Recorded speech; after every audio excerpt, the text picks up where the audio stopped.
Hello, bruvs. We're back with Alraune by Heinz Ewers, a 1911 novel, which has been translated, which was translated in 1929 by S. Guy Indore, illustrated by Malon Blaine. I believe we're on chapter 15, or is it 14? I believe it's 15. Chapter 15, which describes how Alraune dwelt in the park. He did not write to his mother, not on that day, and not on the next. He postponed it from week to week for months. He lived again in the big garden of the 10 Birkins, as he used to do in his boyhood, when he came home from school during his vacations. They sat in the hot conservatories or under the mighty cedar tree, which had grown up from the seedling brought from Lebanon by some pious ancestor. Or else they strolled under the mulberry trees past the little pond dark beneath the shadows of the overhanging willows. That summer the garden belonged to them alone, to Alraune and to him. Miss Ten Brinken had given orders that none of the servants was to enter it, either by day or by night. Even the gardeners were included. Alraune sent them off to the city with the command to take care of the garden of her bungalow on Coblenz Street. The tenants were greatly pleased and quite surprised at the young lady's attentiveness. Only Frida Gontram crossed their paths. She never said a word concerning the things which she suspected, although she knew nothing for certain. But her pinched lips and her shy expression slowly, I can't speak. But her pinched lips and her shy expression spoke louder than words. She avoided him, stepped aside whenever she saw him, and yet she was always there as soon as he met Alraune. The devil take that female, he growled. Does she annoy you? Alraune asked. Doesn't she annoy you? He returned. She replied, I haven't thought of it. I scarcely notice her. That evening he encountered Frida Gontram beneath the blossoming blackthorn. As soon as she saw him, she rose to go. He caught her deep look of hatred. He went up to her. What's the trouble, Frida? She said, Nothing. You may be happy now. You'll soon be rid of me. What do you mean? He demanded. Her voice trembled. I have to go. Tomorrow. Alraune told me that you didn't want me here. Her look of hatred had disappeared. All her features expressed her infinite misery. You stay here, Frida, he cried. I am going to speak to her. He hastened back to the house and returned after a few moments.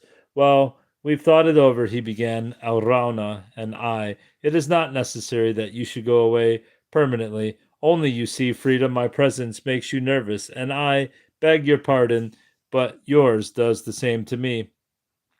For that reason, it would be advisable for you to take a little trip for just a short time. Why don't you go to Davos to your brother and come back in 2 months or so?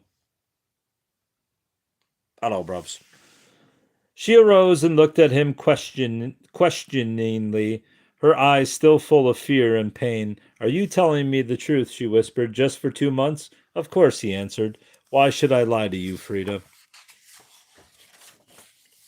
She gripped his hand. Her face glowed with joy. I'm very grateful to you, she said. Everything is all right now. That is, if I may come back. She greeted him and went towards the house. Suddenly she returned. One thing more, she said. Alraune gave me a check this morning, but I tore it up because, well, in short, I tore it up. But now I'll need money. I don't wish to go to her because she would question me, and I don't wish her to question me. And for that reason, will you give me the necessary money? He nodded. Certainly I shall. And may I ask you why you tore up her check? She looked at him and shrugged her shoulders. Just that I wouldn't have needed the money if I had had to leave her forever. Why, Frida? He urged. Where would you have gone? Where? A bitter laugh shook her thin lips. Where Olga went or wanted to go. Only, let me tell you, Frank Braun, I would have found my way there. She nodded curtly and walked away. His eyes followed her until she disappeared among the birches. Hello, bruvs. Early in the morning, when the sun arose, he left his room, clad only in his bathrobe. He took the path to the garden that led by the trellis, reached the beds of roses, and cut off heavy blossoms of boule de neige. Empress Augusta Victoria, Mrs. Karl Drusky, and Mervale de Leon. Then he went to the left through the groves of larches and silver pines. Alraune sat on the ledge of the pond. She was clad in a black silk cloak and engaged in crumbling bread for the swarms of goldfish. When he arrived, she deftly wound herself a wreath with the pale blossoms and crowned her curly hair. She threw off her cloak and sat in her lacy camise, letting her feet hang in the cool water. They did not speak, but she trembled when his fingers softly touched her neck, or when his breath caressed her cheek. Slowly she slipped off her camise and laid it over a bronze nymph. 6 naiads sat in a circle on the marble ledge of the pond and poured water out of urns and crocks and squirted it in thin streams out of their breasts. All about them were all manner of creeping and crawling beasts, huge lobsters and crabs, turtles and fishes, water snakes and lizards. In the center, however, was Triton, blowing on his wreathed horn and surrounded by his chubby-faced vassals of the sea, throwing mighty geysers of water into the blue. Some vegan girl thinks God is fake. All right. Tell her to eat a fucking pork chop. Come, dear, she said. Then she stepped into the water. It was very cool, and he shivered. His lips grew blue, and goose flesh spread rapidly over his arms. He had to swim around vigorously, whip his arms about, and kick out with his legs in order to warm his blood and grow used to the unaccustomed temperature. But she did not even notice it. She was in her own element and could laugh at him.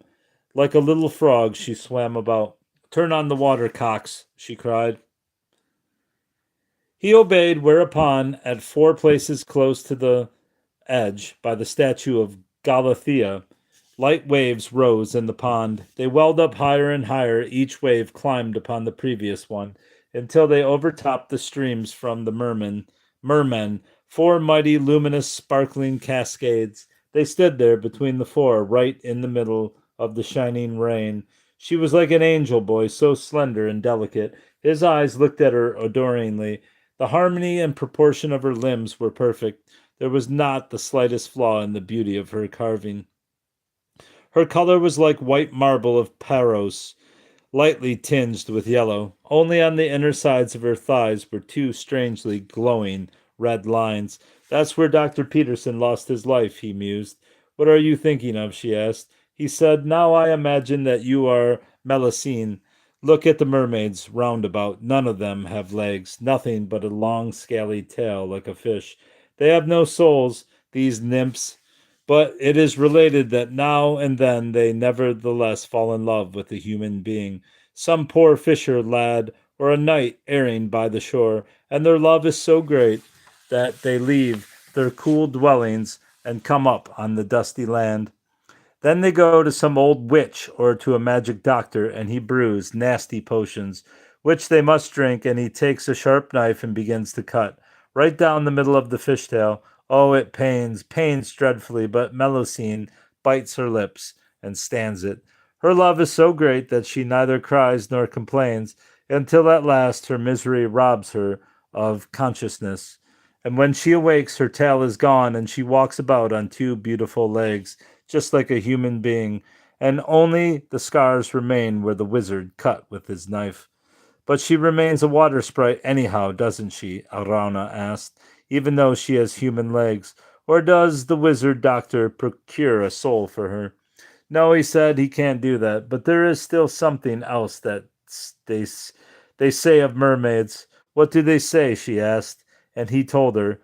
Only as long as she remains untouched does Melusine retain her strange power. When she drowns herself in her lover's kisses, when she surrenders her maidenhood in the embrace of her knight, then her magic goes, too.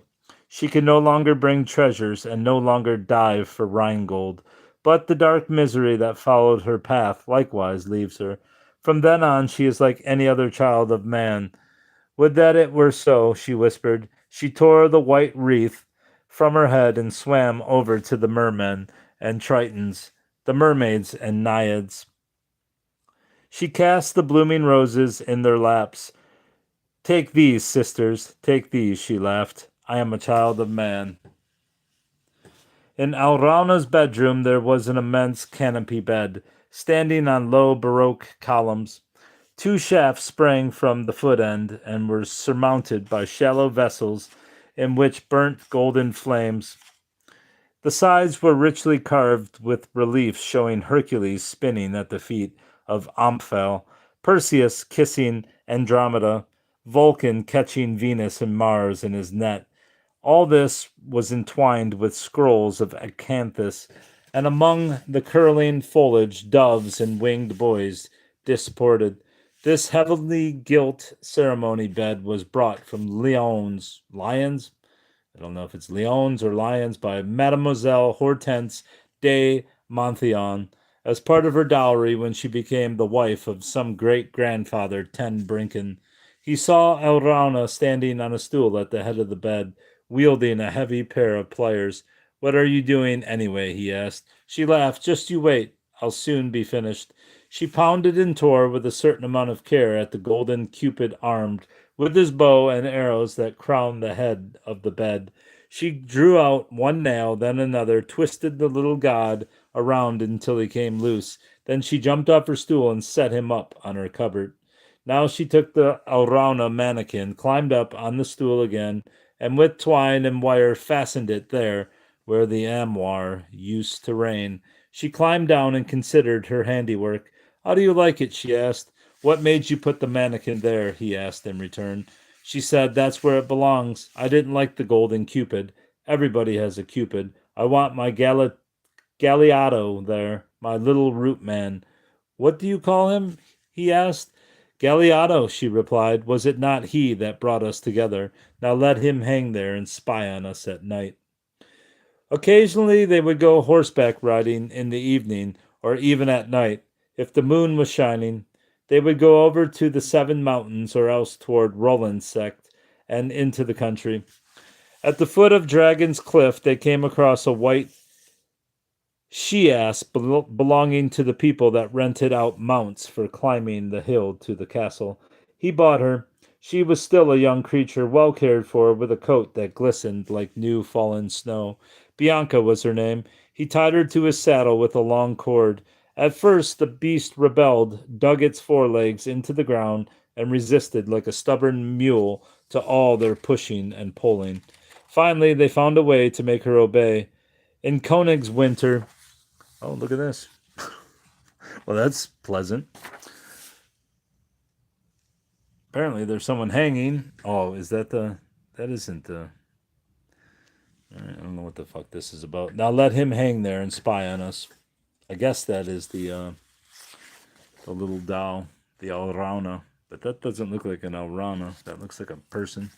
He purchased a huge bag of lump sugar. He untied Bianca's rope and let her run free.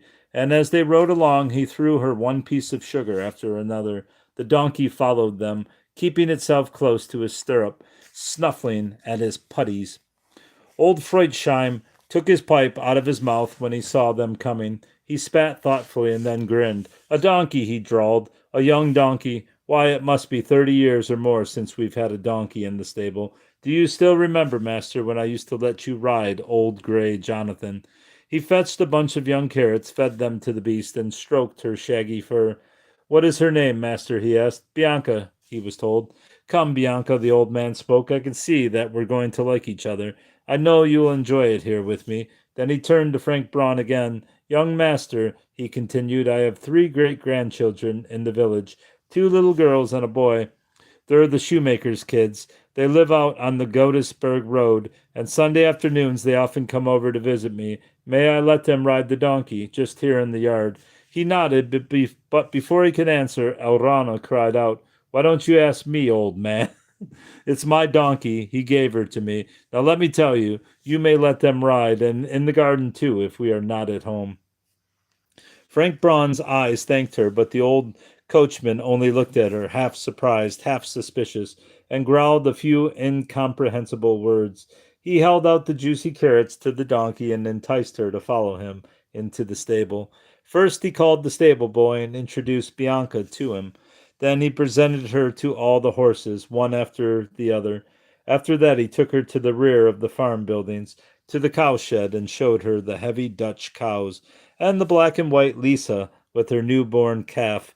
He showed her the dogs also, the two clever Pomeranians, the old watchdog, and the pert fox terrier which slept in the stable.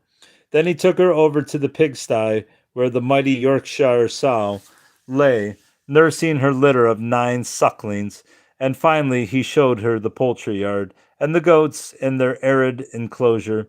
And all the while Bianca nibbled at the carrots and followed docilely. She seemed to like the Ten Brinken estate.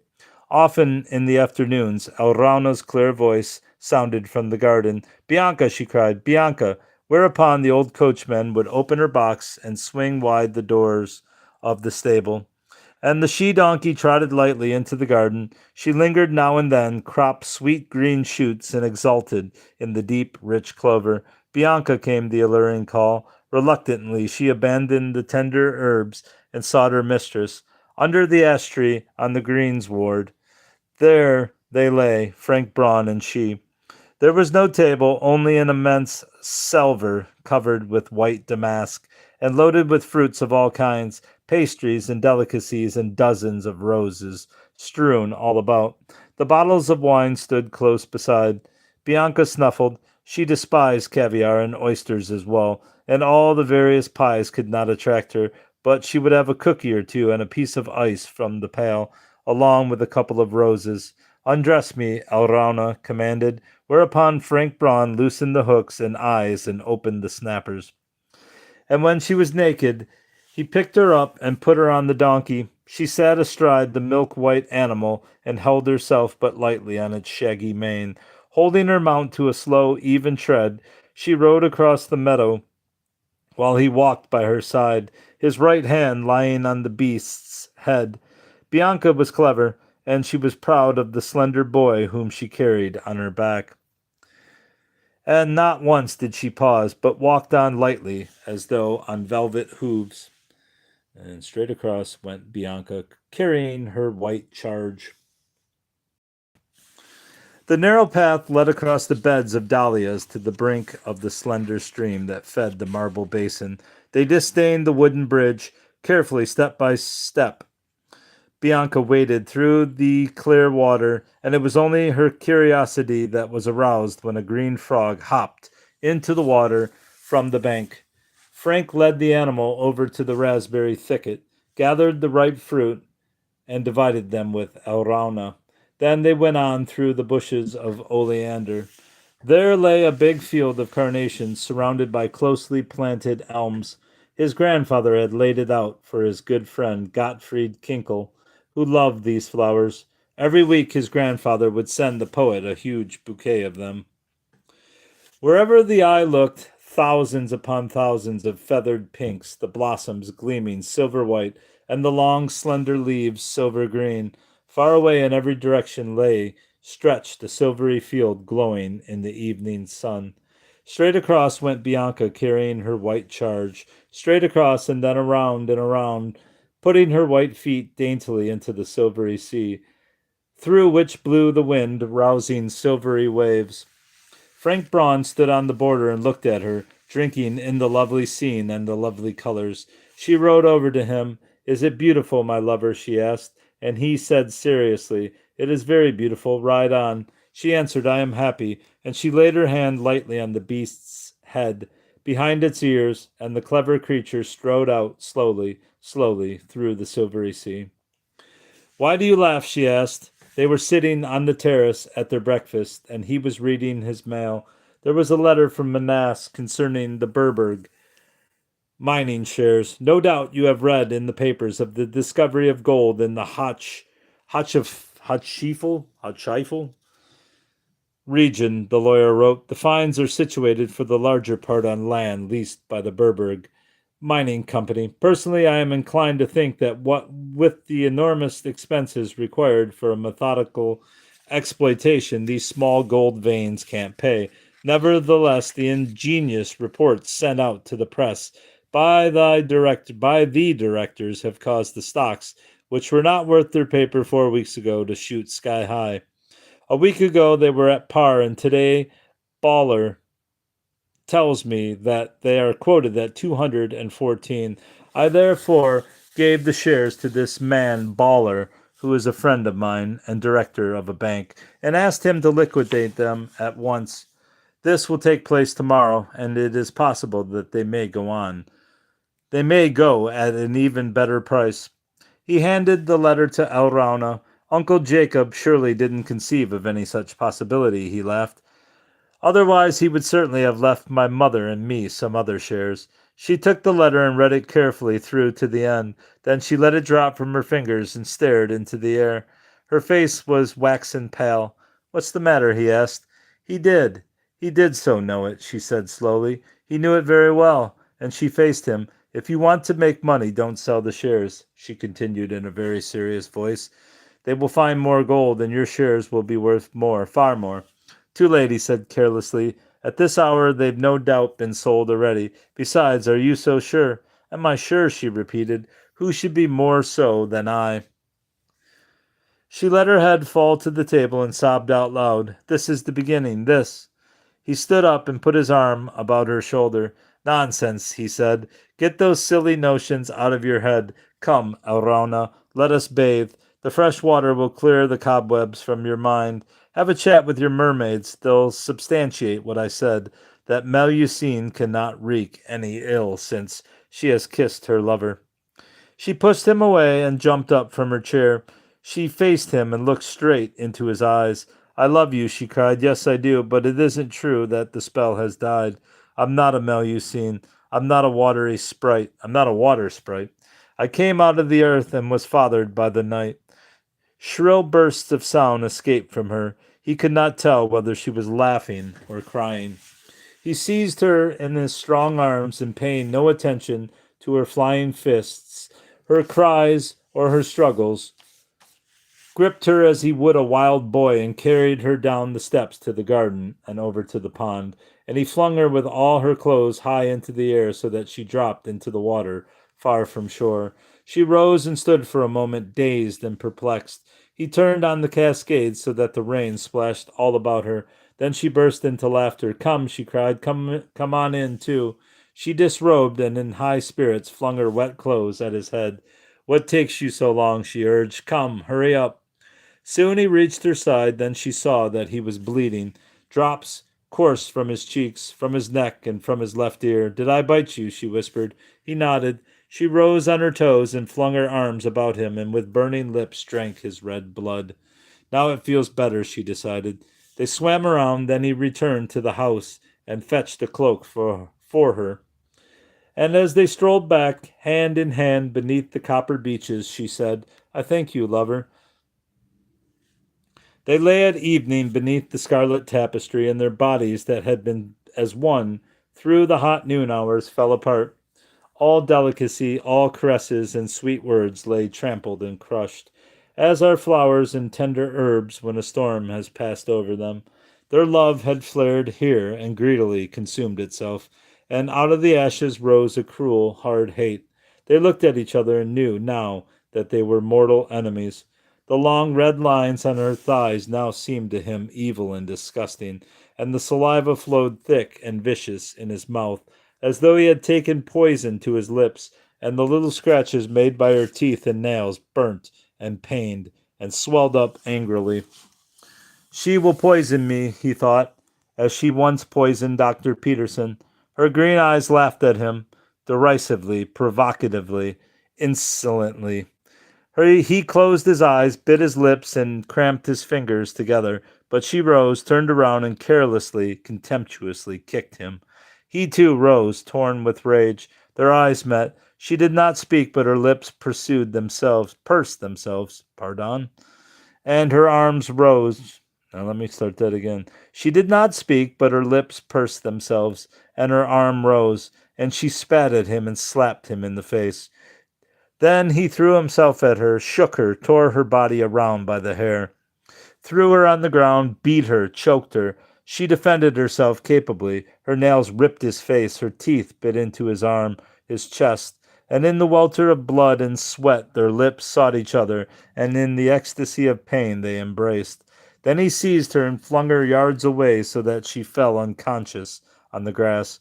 He staggered a few steps, then sank to the ground and stared up at the blue sky, weak and faint, listening to the blood pounding at his temples, until his eyelids closed. When he awoke, she was kneeling at his feet.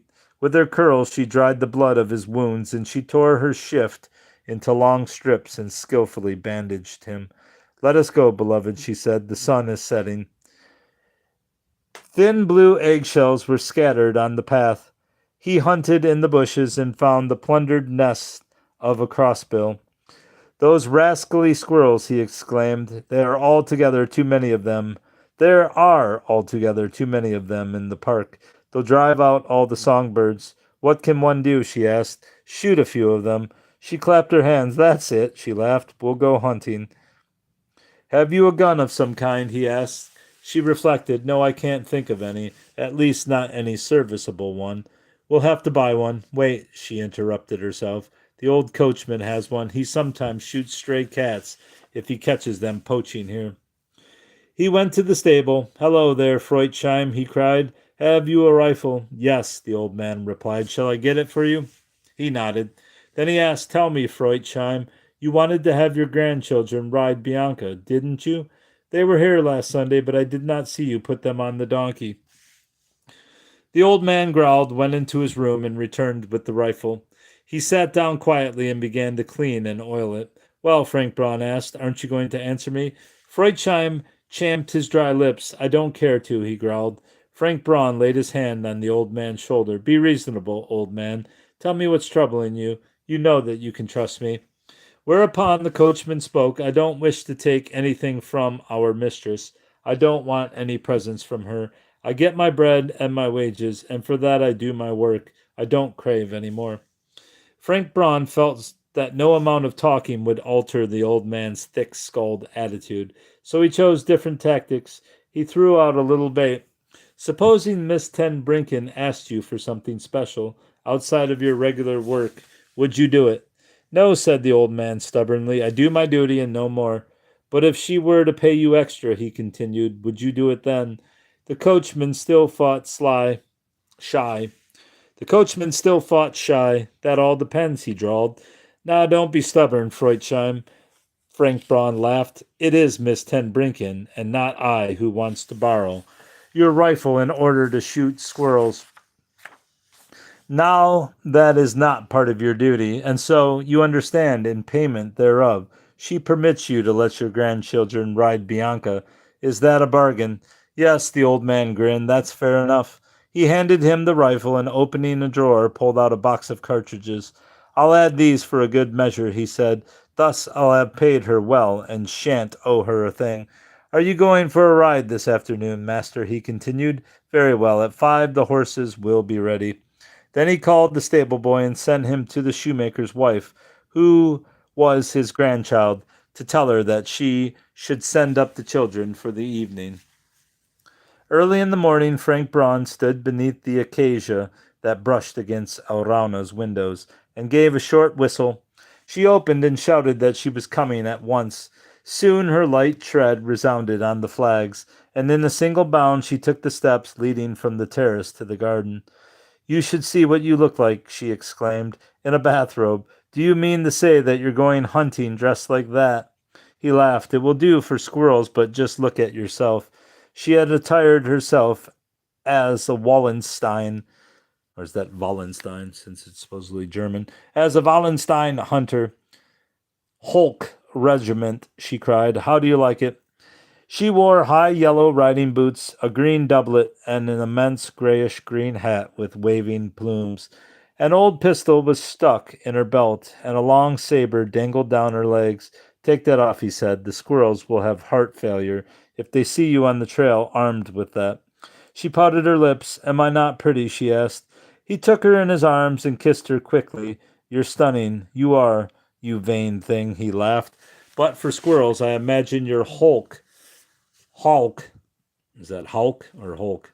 Your Hulk hunter's costume will do as well as my bathrobe. He unbuckled her saber and took off her long spurs and laid away her flintlock pistol. And armed with the coachman's Lefonchot rifle, they started out. Come, partner, he cried. Hunter's luck. They went through the garden and, stepping carefully, peered through the bushes and up into the treetops.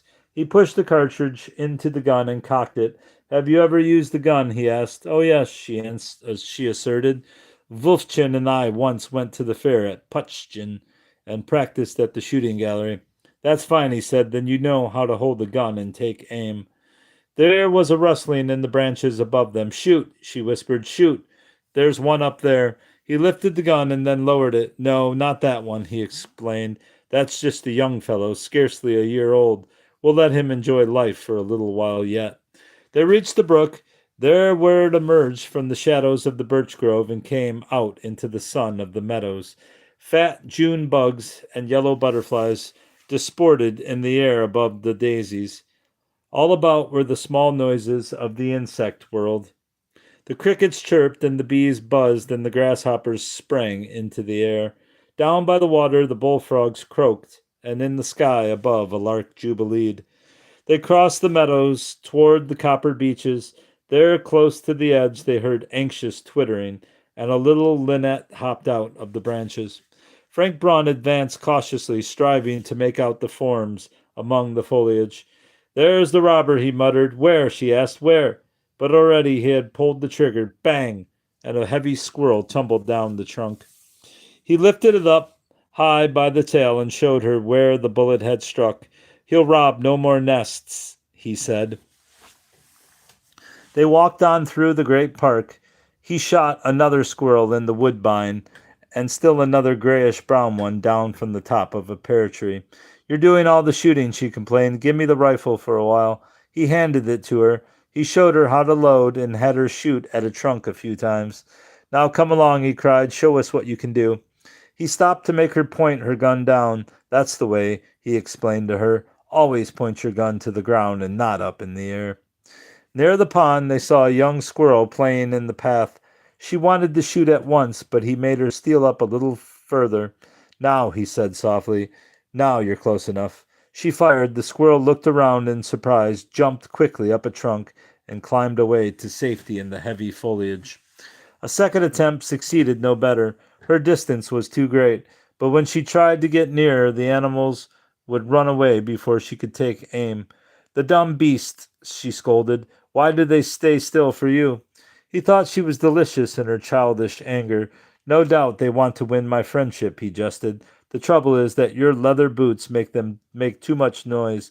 But you just wait. We'll sneak up on them. Near the master house, where the hazelnut bushes pressed close to the buckeyes, he saw another squirrel. You stay here, he whispered. I'll drive it to you. You just watch those bushes over there, and as soon as you see it, whistle to me, that I may know. It will turn around when you whistle. That's the time to shoot. He made an extended curve and came around to the side of the squirrel, where it was hiding in a small acacia. He chased it down and drove it into the hazelnut thicket. He saw that it had gone in Alraune's direction, so he retreated and waited for her whistle. But he heard nothing. He therefore took the same extended curve back and came out on the broad path. There she stood, rifle in hand, and stared straight ahead into the bushes. And, just a little to the left, not 3 yards away, was the squirrel playing merrily in the hazelnut branches. There it is, he cried sotto voce. There! Up there to your left. She heard his voice and turned around at once. He saw her open her mouth to speak, and at the same time he heard a shot and felt a slight pain on the left side of his chest. Then he heard her despairing scream, saw her throw away the gun, and rushed towards him. She tore open his bathrobe and felt for the wound with her hands. He bent his head down. It was a long but extremely slight surface wound. Scarcely any blood was visible. Only the skin had been burnt in a broad black line. The devil take it, he said. That was rather close, right across the heart. She stood before him, trembling in every limb, scarcely able to hold herself upright. He supported her and sought to quiet her.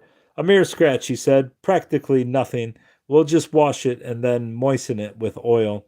Why, look, convince yourself. See, it's nothing at all. He turned back the bathrobe still further and pointed to his naked chest.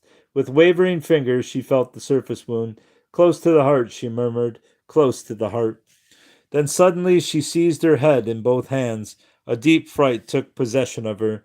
She looked at him with horror in her eyes, tore herself from his embrace, and bounded up the stairs. And that's the end of chapter 15. I think only chapter 16 and a maybe I'm wrong. Yes, and a finale. So what's there? 342, and where are we now? 320. So 22 pages left, which I shall read later. That's all, bruvs. That's all.